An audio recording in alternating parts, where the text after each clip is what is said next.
Creating a clay slab. Okay, I've already demonstrated for you kneading and wedging. So here I am going to speed it up the video a lot. But in order to create a clay slab, you do need to knead the clay first and to wedge the clay.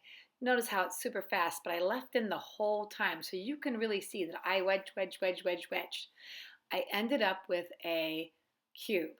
Now, as I work, my mat might get extra clay on it. So I will use my scraper and scrape up any extra clay. Now, I'm not scraping it onto the floor. I'm not scraping it into the air. I will scrape it to one section, and then I'll actually dump that in a big barrel in the classroom. Right now, I have a cube. It's not a slab. It's too thick to be considered a slab. We have these tools. They're called slab sticks. I just made them out of wood.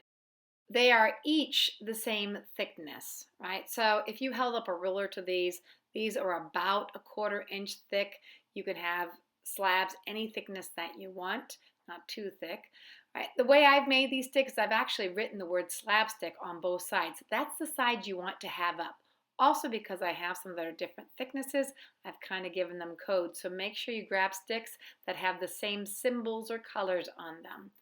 All right, let's get started. So I have my cube. Again, it's too thick. And so what I'm going to do before I even get going, because I want it to ultimately be the thickness of my slab stick, is I'm going to do some more wedging. But I'm only going to be wedging on two sides. So it's almost like flipping it over. Tap, tap.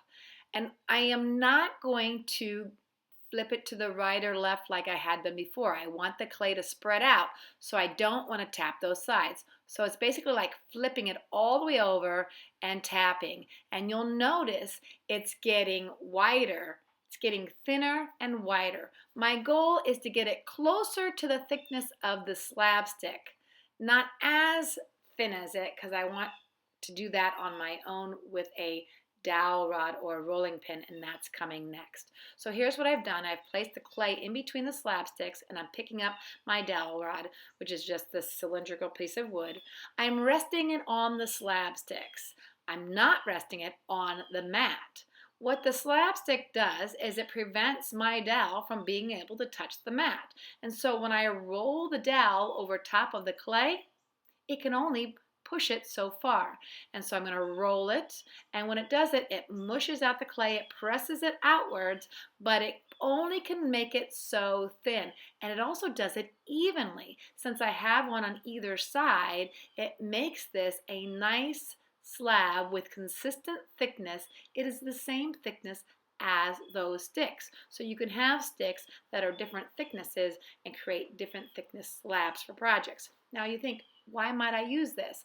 A lot of times we'll make a slab construction and we will have created a template ahead of time, maybe out of a piece of stiff board. So here is a little square, and what I did was laid it on the slab and then I traced around it. I could use that for a cube. You might freehand draw. We don't do much of that. Most of the times we're going to have a template. But you might have freehand draw.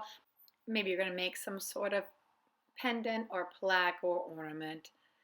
You could also use a pre-made shape, right? You could buy something from the store like this cookie cutter star, and you just use that like you would make cookies.